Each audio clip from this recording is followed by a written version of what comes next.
وهو بالأفق الأعلى ثم دنا فتدلى فكان قاب قوسين أو أدنى فأوحى إلى عبده ما أوحى. صباح الخير يا جماعة، عاملين أتمنى تكونوا بخير وصحة وسلامة. حلقة جديدة من برنامجكم المفضل الدردشة الصباحية. واخدين بالكم من حاجة؟ أخيرا جبنا مكتبة يا جماعة، بجد. كتب كانت في الدولاب وتحت الدولاب وفوق السرير وتحت السرير، يعني كانت لمت كتب كتير. هي طويلة، بس هي يعني ايه، أخيرا الحمد لله. عايزة أتكلم معاكم عن النصيحة دي بجد، يعني شقلبت لي حياتي شقلبة. وكنت دايما بسمعها، كنت بحسها كليشيه جدا وما كنتش بعملها، بس لما بدأت أعملها بجد قلبت حياتي لحتة يعني حلوة قوي. النصيحة هي ارمي نفسك. حرفيا هي حاجة فوق جدا، فهنتكلم عنها اكتر النهاردة وهنوضح يعني ايه ارمي نفسك. انا واحدة من الناس اللي كان عندها مشكلة في ان انا اجيت things done، ان انا اعمل اي حاجة عامة.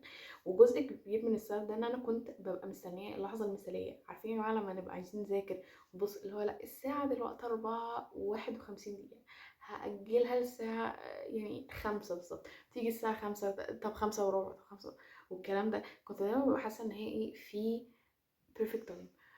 وده اثر ان بعدين لما بقت تجيلي فرص حلوه في الحياه، فرص المفروض ان انا استغلها، فرص المفروض ان انا استغلها ان انا اعوض الحاجات اللي انا ضيعتها قبل كده، كنت ما باخدهاش، بقول لا وما اعرفش ايه. والجو ده اللي هو بتاع لا، لما حاجه الفلانيه تحصل علشان الموضوع لما يحصل بالشكل الفلاني هيبقى احسن. عارفين الجو ده. لما دخلت الجامعه بقى قررت ان انا اعكس الموضوع ده تماما، واي فرصه تجي قدامي هستغلها.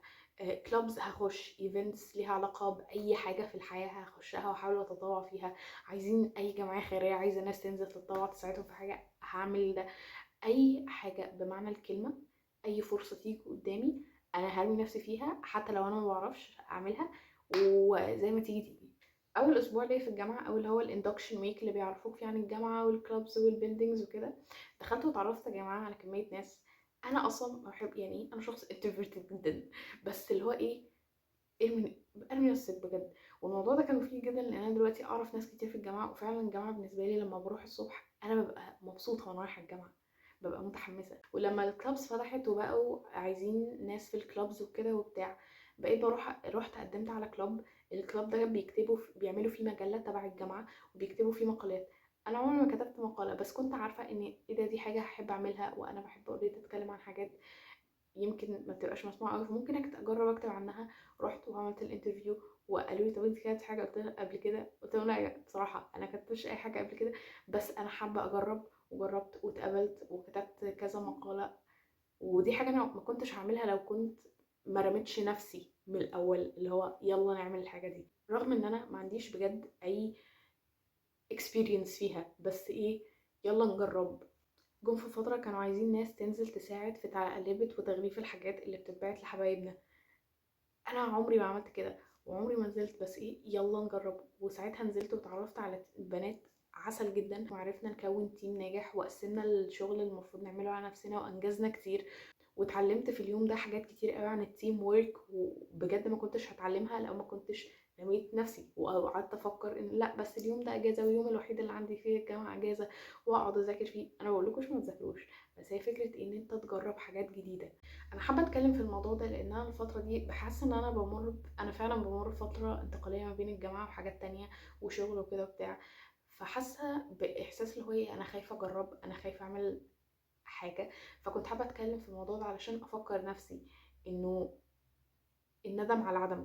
كنت باخد الانجليش مع مدرس الثانويه العامه، كان دايما يقول الجمله دي: الندم على العدم. انت ما بتندمش على الفرص او الحاجات اللي انت ما بتعملهاش، انت بتندم على الحاجات اللي كان ممكن تعملها لكن ما عملتهاش، سبب ان انت خايف، او ان انت مكسل، او ان انت ممكن تكون بتقول لنفسك اعذار عشان ما تعملش الحاجه الفلانيه، رغم ان انت عارف ولو 1% ان الحاجه دي هتفيدك. وخلينا واقعيين وصريحين مع نفسنا، احنا مش دايما هيبقى عندنا اللكجري او رفاهيه ان احنا نجرب حاجات جديده كل يوم.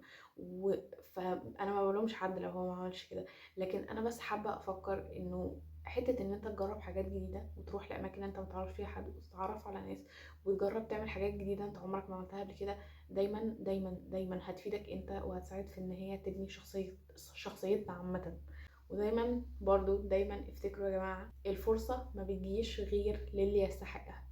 لو ربنا شايف ان انت ما تستحقش الفرصه دي ايا كانت الفرصه دي ايه، فهي مش هتجيلك. كون ان هي جت، ده ربنا بيقولك ان انت دلوقتي جاهز ومؤهل للحاجه دي وتستاهل الحاجه دي. انت بقى اللي بتختار، يا انا هقبل الفرصه دي واقبل واجرب واغامر، ولا لا. صدقوني يا جماعه 90% من الحاجات اللي احنا بنبقى متخيلين ان هي هتحصل بطريقه، يعني حاجات الوحشه اللي احنا بنتخيل ان هي هتحصل بنسبه 90% ما بتحصلش، وتبقى بس دماغنا بتحاول تخوفنا عشان ما نعملش الحاجه الفلانيه، لان احنا بطبيعتنا دماغنا بيحب ان هو يفضل في نفس الستيت، ما بيحبش التغيير. فحته ان احنا نجرب وبتاع هي دماغنا ما بيحبهاش. ان طبيعي جدا ان احنا لما نبتدي نعمل حاجه جديده نبقى فعلا خايفين، ونبقى عارفين الاحساس اللي بيجي في بطننا ده اللي هو ايه، بطننا كده كركبه ونحس ان احنا مش قادرين ناكل كده. ده طبيعي هيحصل مع اول كل حاجه بنجربها، سواء هي بجد كانت ايه. والشعور ده بجد طول ما احنا بنجرب حاجات جديده على الاغلب هو هيفضل يجيلنا. الفرق بس ان احنا هنبقى متعودين عليه. ودي حاجه كنت حابه افكر نفسي بيها اولا، وافكركم كمان بيها، لان دي حاجه انا محتاجه افكر نفسي بيها في الفتره دي بالذات.